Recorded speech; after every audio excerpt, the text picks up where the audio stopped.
राधे राधे, हरे कृष्ण। प्रेम से बोलिए श्री हरि विष्णु भगवान की जय हो। आज दिनांक है 26 मई और दिन है मंगलवार। आज शुक्ल पक्ष की पामिनी एकादशी का पावन व्रत भी है। तो अब आप सुनिए भगवान श्री हरि विष्णु के एक परम भक्त की कथा। त्रेता युग की बात है कि एक समय एक राजा राज्य क्या करता था। उस राजा की कई रानियां थीं।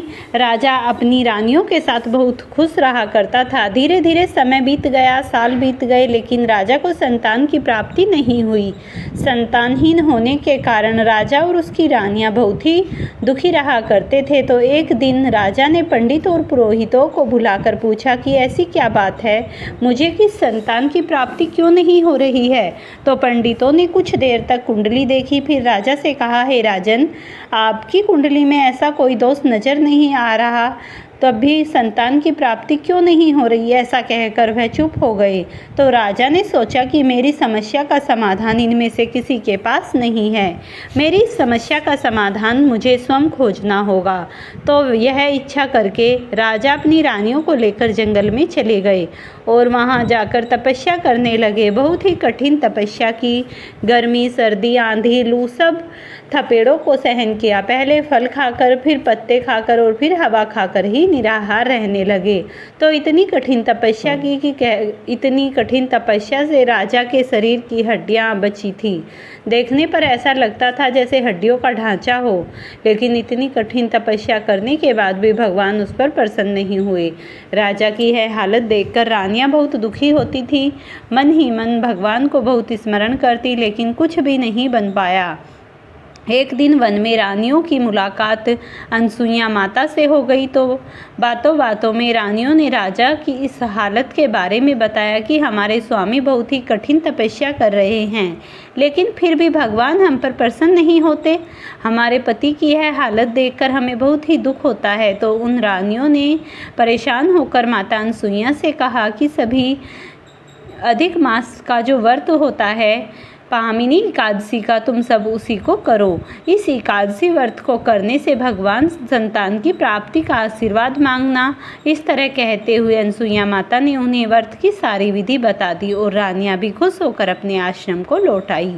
उनके अधिक मास आया तब उन्होंने पूरे विधि विधान से पामिनी एकादशी का व्रत रखा। व्रत के सारे नियमों का पालन करते हुए वे द्वादशी में व्रत का पारण करती और व्रत की समाप्ति पर व्रत में वह भूल चूक के लिए क्षमा मांगते हुए संतान प्राप्ति का आशीर्वाद मांगा। तो भगवान उनके आशीर्वाद से बहुत ही प्रसन्न हुए और प्रकट होकर उन्हें दर्शन दिए और कहने लगे कि हे भगवान, अगर आप मुझ पर इतने ही प्रसन्न हैं तो आप मेरे बदले पति को दर्शन दें और उन्हें वरदान दे। तो उनकी बात सुनकर भगवान पुरुषोत्तम बड़े ही प्रसन्न हुए और राजा को दर्शन देकर कहने लगे, हे राजन, मैं तुम्हारी तपस्या से बहुत ही प्रसन्न हूँ।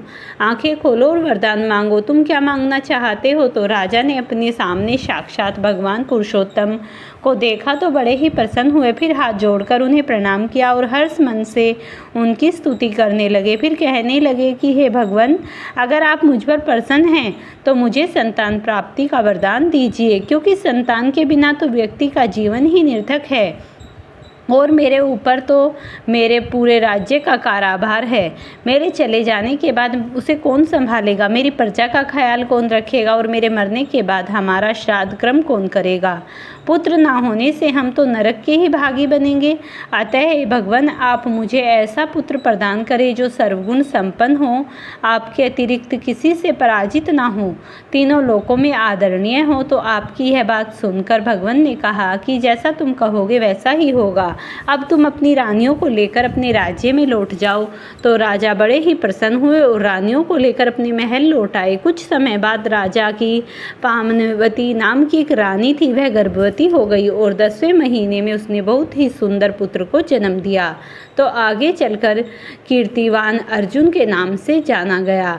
कालांतर में यह बालक अनंत पराक्रमी राजा हुआ, जिसने रावण को भी बंदी बना लिया था। इसके तीनों लोकों में खूब कीर्ति हुई और बाद में श्री हरि विष्णु जी के अवतार परशुराम जी ने इनका वध किया था। इस तरह से जो भी व्यक्ति सच्ची श्रद्धा और पूरी निष्ठा से पुरुषोत्तम माह के शुक्ल पक्ष में आने वाली 11 की व्रत कथा करता है, उसके सारे मनोरथ पूर्ण होते हैं। संतान की और सभी दुखी से उसे छुटकारा मिलता है। उसके जीवन के समस्त दुखों का भोग करता हुआ वह सब प्रकार के सुख भोगता है अंत में और वैकुंठ धाम को जाता है। प्रेम से बोलो श्री हरि विष्णु भगवान की जय हो। अब आप सुनिए दूसरी कहानी। प्रेम से बोलो श्री हरि विष्णु भगवान की जय। राजा वीरबाहु ने पूर्व जन्म का वृत्तांत और एकादशी व्रत उसने दीप उद्यापन के बारे में श्री भगवान जी कहते हैं कि ब्राह्मण कालिम्य नगर में वीरबाहु नाम से एक प्रसिद्ध राजा रहा करते थे। वे सत्यवादी, क्रोध पर विजय प्राप्त करने वाले, ज्ञानी तथा मेरे भगवत उनका स्वभाव बड़ा ही दयालु था। वे वैष्णवों के भक्त थे और मेरी कथा सुनने में हमेशा रुचि रखते थे। दानी, विद्वान, क्षमाशील, पराक्रमी, जितेंद्रिय तथा अपनी स्त्री से इन्हें स्नेह रखते थे। उनकी पत्नी पतिव्रता, परम साध्वी तथा मेरी भक्ति में तत्पर रहने वाली थी।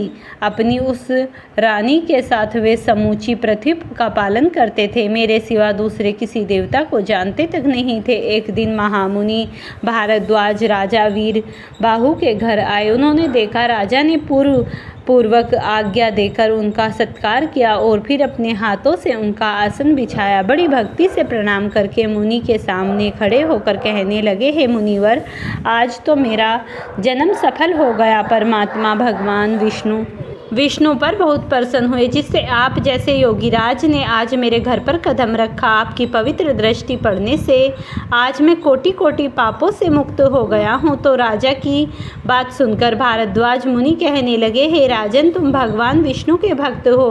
उत्तम प्रजाओं से युक्त वह धरती अनन्य है।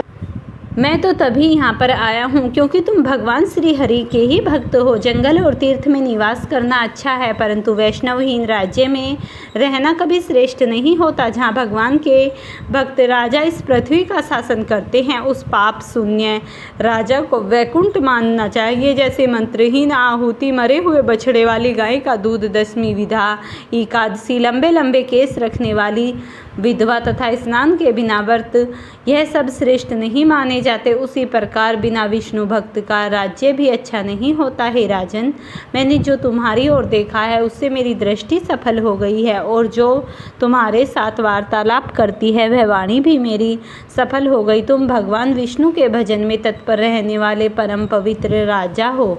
मैंने तुम्हारा दर्शन कर लिया है। तुम्हारा कल्याण हो, तुम हमेशा सुखी रहो। अब मैं यहाँ से जाना चाहता हूँ। आज मुझे आज्ञा दे। मैं उसी समय महारानी कांत के आकर मुनि श्रेष्ठ भारद्वाज को प्रणाम किया। तब मुनि ने उन्हें आशीर्वाद देते हुए कहा, हे देवी, तुम्हें एक अनंत तेजस्वी पुत्र की प्राप्ति होगी। और फिर इस तरीके से भगवान इस वार्तालाप को रानी को बताकर वहीं पर स्वप्न में अंतर्धान हो गए। अब आप चलिए धर्मराज युधिष्ठिर के महल में। भगवान श्री कृष्ण ने अधिक मास की एकादशी में पड़ने वाली पावनी एकादशी का क्या उपदेश दिया। भगवान कृष्ण बोले, हे युधिष्ठिर, अधिक मास लोंद मास के शुक्ल पक्ष की एकादशी का नाम पद्मनी एकादशी है। इसमें मेरी और मेरी प्यारी वृक्ष भानु दुलारी तथा शिव पार्वती की पूजा की जाती है। इसकी विधि यह है कि दशमी के दिन मिथ्या भाषण, निंदा और आदि कुकर्मों का त्याग करे। रात्रि को भूमि पर शयन करे। इसके महात्म्य की कथा मुनि पुलस्त्य ने नारद मुनि को सुनाई थी। त्रेता युग में एक महर्षिमती नामक नगरी में कीर्तिवीर्य नामक राजा राज्य किया करता था। उसकी 100 स्त्रियां थी, एक पुत्र एक स्त्री थी। पुत्र प्राप्ति के लिए पुत्रेष्टि यज्ञ आदि अनेक उपाय किए गए, परंतु पुत्र उत्पन्न नहीं हुआ। अंत में यही विचार आया कि गंधमादन पर्वत पर जाकर तपस्या करूं। उसकी स्त्री ने कहा, मैं भी साथ चलूंगी। पति और पत्नी दोनों ने गंधमादन पर्वत पर जाकर 10,000 वर्ष तक तपस्या की, परंतु सिद्धि को प्राप्त न कर सके। राजा रानी दोनों का मांस सूख गया, हड्डियों का पिंजरा रह गया। रानी ने विचार किया, अब महापतिव्रता अनसुईया की शरण में जाकर कोई और उपाय पूछूं। ऐसा विचार कर अत्रि मुनि की पत्नी अनसुईया के पास आए। दंडवत प्रणाम कर कहने लगे, मैं राजा हरिश्चंद्र की पुत्री हूँ। पति के साथ तपस्या करने आई थी, परंतु 10,000 वर्ष बीत गए, भगवान रूठे ही न रहे, पुत्र न दिया। उनकी प्रसन्नता का कोई उपाय बतलाओ जिसके करने से हमारा कल्याण हो। अनसुईया ने उत्तर दिया कि अधिक मास मल मास में जो 3 साल के बाद आता है, उसके शुक्ल पक्ष की एकादशी का व्रत विधि पूर्वक करो, तो ऐसा अजय पुत्र मिलेगा जिसको रावण भी विजय न कर सकेगा। अतः प्रमादा रानी ने पद्मिनी एकादशी का श्राद्ध श्रद्धा से व्रत किया और कीर्तिवीर्य नामक पुत्र को प्राप्त किया। कीर्तिवान वीर्य महाप्रतापी राजा था। देवता दैत्य सब उसको प्रणाम करते थे। रावण जैसे पैसों का विजय प्राप्त करने वाली अपनी जेल में बंद किया था। सूत जी ने 28,000 ऋषियों के प्रति यह कथा की श्री नैमिषारण्य वन में सुनाई थी। जैसे अनेक रुई के पर्वत हों और एक चिंगारी अग्नि की हो, वैसे ही अनंत जन्मों के पाप एक ही पद्मिनी एकादशी व्रत का फल हो, दोनों एक समान भस्म करने की शक्ति रखते हैं। प्रेम से बोलिए पद्मिनी एकादशी की जय। भगवान श्री हरि विष्णु की जय। सब मिलकर सुनते हैं आज तुलसी माता की बड़ी ही पौराणिक और दुर्लभ कथा। प्राचीन कथा के अनुसार एक बुढ़िया माई थी जो नित्य प्रति तुलसी माता का बिड़ला सींचती, तुलसी माता की पूजा किया करती थी। बुढ़िया माई का नित्य प्रतिदिन का नियम था, वह तुलसी माता का बिड़ला हर रोज सींचती और तुलसी माता को कहती, हे तुलसी माता सत की दाता, तुम मुझे बहू दो, मीठा मीठा ग्रास दो, पीतांबर की धोती दो, चटक की चाल दो, मटक की मात दो, मीठा मीठा ग्रास दो, चंदन सा काठ दो, रानी सा भात दो, चटक की चाल दो, ग्यारस की मौत दो और श्री कृष्ण का कंधा दो। बूढ़ी माई का नित्य प्रति का नियम था, वह तुलसी माता को हर रोज यही प्रसन्न किया करती थी। एक दिन इस बात को सुनकर तुलसी माता सूखने लगी।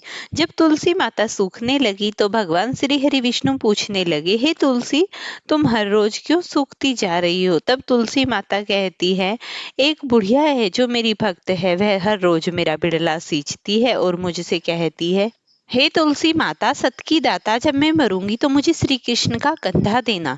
मैं उसे सब कुछ तो दे दूंगी, लेकिन मैं उसके लिए श्री कृष्ण का कंधा कहाँ से लाऊंगी? मैं इस बात को लेकर सूख रही हूँ। तब भगवान श्री हरि विष्णु कहते हैं, जब बुढ़िया तेरा पूजन करने आएगी तो तू कह देना, मैं स्वयं जब वह मरेगी उसे कंधा देने चला जाऊंगा। कुछ समय बाद बूढ़ी माई मर गई और उसके मरने के बाद गांव वाले सभी लोग वहां पर इकट्ठा हुए और बुढ़िया को शमशान ले जाने के लिए उठाने लगे, लेकिन वह किसी से भी नहीं उठी, वह इतनी भारी हो गई। तब श्री कृष्ण भगवान वहां 12 बरस के बालक बनकर आ गए और वहां पर एकत्रित भीड़ को देखकर पूछने लगे, ये भीड़ कैसी जमा है? तब सब कहने लगे, यहाँ एक बूढ़ी माई मर गई है, उसने अपने जीवन काल में खूब पूजा पाठ किया, लेकिन लगता है वो सब दिखावा किया, क्योंकि अब ये मरने के बाद तो किसी पर उठ ही नहीं रही है, लगता है इसने पूरा जीवन ढोंग ही किया है। तब वह बालक कहने लगा, हे गांव वालों, जब मैं इस बूढ़ी माई के कान में कुछ कहूंगा तो ये तुरंत हल्की हो जाएगी और उठ जाएगी। वह बूढ़ी माई के पास गए और जाकर कहने लगे, हे बूढ़ी माई, मन की निकाल ले, पीतांबर की धोती ले, मीठा मीठा ग्रास ले, बैकुंठ का वास ले, चटक की चाल ले, पटक की मात ले, राजसी पाठ ले, दाल भात का भोज ले, नाती पोते गोद ले, रानी सा राज ले, मन की निकाल ले, श्री कृष्ण का कंधा ले, मैं स्वयं तुझे कंधा देने आ गया हूँ। इतना कहते ही बूढ़ी माई हल्की हो गई और वह इतना कहते ही हल्की होते ही शमशान उसे ले गए और शमशान स्वयं श्री कृष्ण ले गए। वहां जाते ही गांव वालों ने देखा, जब बुढ़िया का अंतिम संस्कार हो गया तो जो वह छोटा सा बालक आया था वह अदृश्य हो गया। सब गांव वाले कहने लगे, स्वयं भगवान ही इसे कंधा देने के लिए आए थे। प्रेम से बोलिए श्री हरि विष्णु भगवान की जय हो। पूर्व काल की बात है, एक बुढ़िया रहा करती थी एक गांव में, जिसका नाम सुखिया था। उनके घर में बहुत ही संयम नियम और सब लोग बड़े प्रसन्नचित रहा करते थे।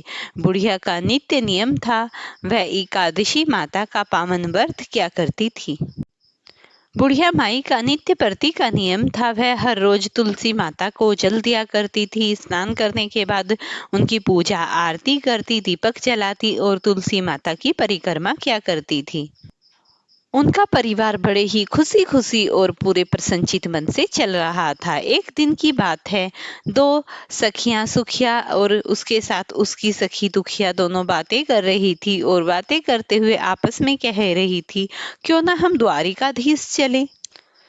जब द्वारिकाधीश जाने की सभी औरतों में बातें चल रही थी तो कुछ वहां पर कम उम्र की भी औरतें बैठी हुई थी जो बुढ़िया को माई कहकर बुलाया करती थी। वो कहने लगी, हे माई, तुम भी द्वारिकाधीश चलो हमारे साथ। बुढ़िया माई कहने लगी, हाँ हाँ बहन, द्वारिकाधीश जाने का तो मेरा भी बड़ा मन है, चलो मैं भी तुम्हारे साथ जाऊंगी, लेकिन पहले मैं अपने घर जाकर अपने बेटे बहू से पूछ आती हूँ। बुढ़िया माई अपने घर आई। घर आने के बाद उसका बेटा नौकरी पर गया हुआ था। जैसे ही बेटा नौकरी से आया, बच्चे उसके लिए खाना लेकर गए। उसने खाना खाया और बूढ़ी माई को भी खाना दिया। तो बूढ़ी माई ने कहा, नहीं, आज मैं खाना नहीं खाऊंगी। तब बूढ़ी माई का बेटा अपनी बहू से कहने लगा, क्या आज माँ जी ने खाना नहीं खाया है? वह कहने लगी, नहीं नहीं, आज माँ जी ने खाना नहीं खाया है। तब वह अपनी माता के पास गया और कहने लगा, माँ जी, क्या आज तुम्हारी तबीयत खराब है? आज जो आपने खाना नहीं खाया, चलो मैं तुम्हें कुछ वैद्य जी को दिखा कर लाता हूँ। माता कहने लगी, नहीं नहीं बेटा, वैद्य जी के पास जाने की कोई बात नहीं है, मैं ऐसे ही ठीक हो जाऊंगी। वह कहने लगा, फिर क्या बात है? जो भी कुछ मन में चल रहा है उसे आप बताओ। तब बूढ़ी माई कहने लगी, बेटा, आज मैं कीर्तन में जब गई हुई थी तो वहां पर मेरी सखियों ने एक मंडली बनाई और उन्होंने कहा, चलो सब सखियां मिलकर द्वारिकाधीश चलते हैं। वह कहने लगा, तो फिर माता, इसमें संशय की क्या बात है, चली जाओ आप भी। तो वह कहने लगी, बेटा, मैं चली तो जाऊंगी, लेकिन मेरे जाने के बाद जो घर के आंगन में तुलसी माई हैं, उनका नित्य का नियम है, उन्हें स्नान आदि कराने के बाद उनकी आरती पूजा कौन करेगा, कौन उनकी परिक्रमा करेगा, ये कार्य मैं किसे सौंप कर जाऊं? तब वह कहने लगा कि इस कार्य को तुम मेरी बहू को दे दो। बहू ने भी पति को हाँ कर दिया और वह हाँ तो कर गई, लेकिन उसने मन ही मन साजिश रचनी प्रारंभ कर दी। वह कहने लगा कि माता जाएगी? वह कहने लगी, हाँ हाँ माँ जी जाएगी, तो मैं इनके लिए गोंद काजू किशमिश के लड्डू बनाकर रख दूंगी। वह जैसे ही सुबह हुई, उसकी माता ने कहा कि मैं मंडली में जा रही हूँ और मैं आज द्वारिकाधीश के दर्शन करूंगी। बहू, तुम अच्छे से तुलसी माता का पूजन और ध्यान रखना। वह कहने लगी, हाँ हाँ माँ जी, रखूंगी। तो बहू ने अपनी साजिश के अनुसार क्या किया, उसने तुलसी जी के गमले से तुलसी को उखाड़कर एक तांबे के डब्बे में भर दिया और भरकर डब्बे को जैसे ही उसके सास जाने लगी, सास को थमा दिया। सास कहने लगी, सास जाते हुए बहू को आशीर्वाद देती है, दूधो पियो पूतो फलो, लाखों करोड़ों की संपत्ति तुम्हारे घर में रहो, तुम खूब खुशी से अपना आनंद व्यतीत करो, हमेशा अपने जीवन में खुश रहो। इस प्रकार सासू आशीर्वाद देती है बहू को और फिर उसकी सास अपनी सखियों के साथ द्वारिकाधीश के दर्शन करने के लिए निकल पड़ती है। जैसे ही रास्ते में चलते चलते शाम हो जाती है तो सभी आपस में कहती हैं, चलो पहले जो खाना लेकर आए हैं उसे खा लेते हैं। तब सभी ने अपने अपने डिब्बे खोले तो सब में खाना था। तब बुढ़िया माई ने अपना डब्बा खोला तो देखा कि उसमें तो काजू बादाम और घी के लड्डू भरे हुए थे। तब बूढ़ी माई कहने लगी कि अपने मन ही मन अपनी बहू को आशीर्वाद देने लगी और बूढ़ी माई की सखिया कहने लगी, हे बूढ़ी माई, तुम्हारी बहू कितनी अच्छी है जो तुम्हारा इतना ख्याल रखती है, तुम्हारे लिए देसी घी के लड्डू बना कर दिए हैं।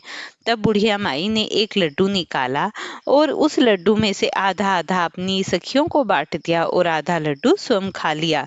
खाना पीना करने के बाद सभी ने सोचा, चलो अब द्वारिकाधीश की यात्रा प्रारंभ करते हैं। जैसे ही सभी द्वारिकाधीश की यात्रा के लिए निकली तो द्वारिकाधीश पहुंचने पर उन्होंने देखा कि बहुत लंबी भारी भीड़ लगी हुई है। वहां जाकर सोचने लगी, हमें किस प्रकार द्वारिकाधीश के दर्शन होंगे, लेकिन वहां क्या था, सभी द्वारिकाधीश के दर्शनों के लिए इधर उधर देखने लगी। बूढ़ी माई आंखें बंद करके कहने लगी, हे प्रभु, हे तीनों लोकों के स्वामी, मैं पहली बार आई हूँ, मुझे पता नहीं दर्शन होंगे या नहीं, मैं इस भीड़ में कैसे दर्शन कर पाऊंगी भला। जैसे ही बूढ़ी माई ने आंखें खोली तो वह उस भीड़ में सबसे आगे खड़ी हुई थी और उसमें जैसे ही वह भीड़ में आगे थी तो उसके सामने थे स्वयं द्वारिकाधीश। जैसे ही बूढ़ी माई द्वारिकाधीश के समक्ष आई तो बुढ़िया के आंखों से अश्रुधारा बहने लगी और जो वह प्रसाद लेकर गई थी उस प्रसाद को उसने द्वारिकाधीश को भोग लगाने के लिए रख दिया। जैसे ही उसने भोग लगाने के लिए द्वारिकाधीश को प्रसाद चढ़ाया तो वहां के पुजारी ने भी उस बूढ़ी माई को प्रसाद दिया। बूढ़ी माई प्रसाद को लेकर भगवान का भोग लगाकर अति प्रसन्न हो रही थी कि इस प्रसाद को मैं अपने घर लेकर जाऊंगी। और वह द्वारिकाधीश के दर्शन करके जैसे ही बाहर लौटी तब सभी सखियां मिली और आपस में बातें करने लगी कि मुझे तो दर्शन बहुत ही हल्के हल्के हुए, इतनी भारी भरकम भीड़ थी। कोई कहती है कि मुझे तो दर्शन हो भी नहीं पाए। सब आपस में इस तरीके की बातें कर रही थी। तब बूढ़ी माई कहती है, मुझे तो प्रभु के खूब दर्शन हुए, खूब आनंद आया। इस प्रकार सब फिर अपने अपने घर लौट गई। घर आने के बाद जैसे ही बूढ़ी माई घर आई तो घर आते ही बुढ़िया का उसके बेटे ने खूब स्वागत किया और अपनी माता का पैर छुए। माता ने अपने बेटे को ढेर सारे आशीर्वाद दिए और कहने लगी, बेटा जुग जुग जियो। और फिर बूढ़ी माई कहती है, बेटा बहू कहाँ है? वह कहने लगा, मैंने उसे उसके घर भेज दिया है। बूढ़ी माई कहती है, मैं 5-6 दिन की यात्रा पर क्या गई, तुमने बहू को ही घर से निकाल दिया। वह कहने लगा, उसने क्या किया था? उसने तुम्हें तुलसी का गमला उखाड़कर डब्बे में रख कर दे दिया था। वह कहने लगा, नहीं नहीं बेटा। बूढ़ी माई कहती है, उसमें तो घी गोंद के लड्डू बने रखे थे जो मैंने खाए हैं। वह कहने लगा, नहीं नहीं माँ जी, उसने तुलसी का गमला उखाड़ कर दिया था। वह कहने लगी बुढ़िया कि बेटा जो हुआ सो हुआ, जा तू उसके घर से उसे ले आ। बूढ़ी माई की बात सुनकर वह अपने घर अपनी बहू को लेकर घर आ गया। बहू ने घर आकर तुलसी माता की जो उसने गमला उखाड़ा था अपनी सास से बहुत क्षमा प्रार्थना की और माता के चरणों में गिरकर बहुत रोने लगी। तब उसकी सास कहती है, मुझसे क्षमा मत मांग, तू स्वयं तुलसा माता के सामने क्षमा मांग, वो ही तुझे माफ करेंगी। वह माता के सामने गिरकर रोने लगी और कहने लगी, मैं अज्ञानी थी जो मैंने इतनी बड़ी भूल कर दी। तब माता ने उसे क्षमा किया। वह खूब पूजा करने लगी और फिर सास ने उसे और पोतों को सबको प्रसाद दिया। सब प्रसाद खाकर खुशहाल हो गए। उनका जीवन समृद्ध हो गया और पूरा परिवार फिर तो तुलसी माता की सेवा में लग गया। प्रेम से बोलिए तुलसी माता की जय हो। कथा का वर्णन। एक बार पृथ्वी पर अधर्म बढ़ने लगा। मनुष्यों के मन में दया, करुणा, सत्य, सेवा सब कम होने लगे। इससे पृथ्वी माता अत्यंत चिंतित हुई और वो भगवान श्री हरि विष्णु के पास पहुंच गई क्षीर सागर में। पृथ्वी ने कहा, प्रभु मेरे ऊपर बोझ बढ़ रहा है, पापाचार और क्रूरता से मेरा हृदय भारी हो गया, मुझे शांति कैसे मिलेगी? तब भगवान श्री हरि विष्णु मुस्कुराए और कहने लगे, माते, मार्गशीर्ष मास के 24वें दिन जो मनुष्य नियम, संयम और भक्ति से वर्त कर मेरी कथा सुनता है, उसके भीतर का तमस नष्ट हो जाता है और उसके पाप भी शांत हो जाते हैं। वह अधर्म से धर्मात्मा बन जाता है। ऐसा हर मनुष्य आपके बोझ को हल्का करता है। इतना कहकर भगवान विष्णु ने ब्रह्मा और शिव जी को बुलाया। तीनों देवों ने मिलकर यह निर्णय दिया कि जो भी भक्त इस तिथि की कथा सुनेगा और प्रभु के नाम का स्मरण करेगा, उसके जीवन में नया प्रकाश उत्पन्न होगा, घर में क्लेश दूर होंगे और दरिद्रता का नाश हो जाएगा। तभी नारद मुनि वहां आए और बोले, हे देव, मैं इस कथा को तीनों लोकों में फैलाऊंगा ताकि मनुष्य इस शुभ तिथि का महत्व समझें और ईश्वर की ओर लौट सके। और ऐसा ही हुआ। कथा का प्रभाव बढ़ने लगा। भक्तों के घर में शांति आई, रोग दूर हुए, व्यापार में वृद्धि हुई और जीवन में सौभाग्य और चमक उठा। भगवान ने आशीर्वाद दिया, मार्गशीर्ष के 24वें दिन सत्य, भक्ति और सेवा का पालन करने वाला व्यक्ति मेरे नजदीक आ जाता है, उसके पिछले दोष भी नष्ट हो जाते हैं।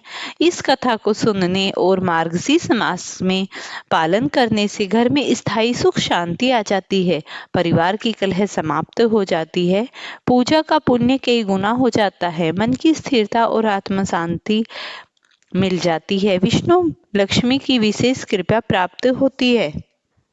तब भगवान श्री हरि विष्णु पृथ्वी को कहते हैं कि पृथ्वी, इस धरती पर जो भी 24वें दिन तुम्हारा कथन पाठन और पूजा करेगा तो तुम उस व्यक्ति के जीवन को समस्त और सुलभ बनाओगी और तुम्हारा बोझ भी हल्का होगा। इसीलिए जो भी मनुष्य मार्गशीर्ष मास के 24वें दिन माता पृथ्वी की कथा सुनता है, उनके यश गुणगानों की जय जयकार करता है, उसके जीवन से समस्त प्रकार के दुख रोग सब चीजों से उसे मुक्ति मिलती है और वह प्रभु के धाम के निकट पहुंच जाता है। इसीलिए मनुष्य को अपने जीवन का भार दूर करने के लिए और अपने जीवन का सही सार्थक करने के लिए भगवान श्री हरि विष्णु के श्री चरणों में अपने जीवन को लगाना चाहिए। तभी भगवान इतने कृपालु हैं कि वो अपने भक्त की क्षण में हर समस्या को सुन लेते हैं और उसके जीवन की हर एक बाधाएं दूर कर देते हैं। माता पृथ्वी जब भगवान विष्णु से इस सांत्वना को सुना तो अत्यंत प्रसन्न हुई और फिर पृथ्वी लोक पर रहने लगी। इस तरीके से पृथ्वी माता न जाने कितने करोड़ों वर्षों से अभी भी बनी हुई है और समुद्र तल के ऊपरी भाग पर मनुष्यों की रक्षा करती है, उन्हें अन्न जल धन सब कुछ खाने को प्रदान करती है और मनुष्यों की हर एक इच्छा पूर्ति करती है। पृथ्वी माता इतनी करुणामयी है कि वो हर एक जीव को अपनी गोद में संभाल लेती हैं और उनकी गोद में मनुष्य समस्त प्रकार के सुखों को प्राप्त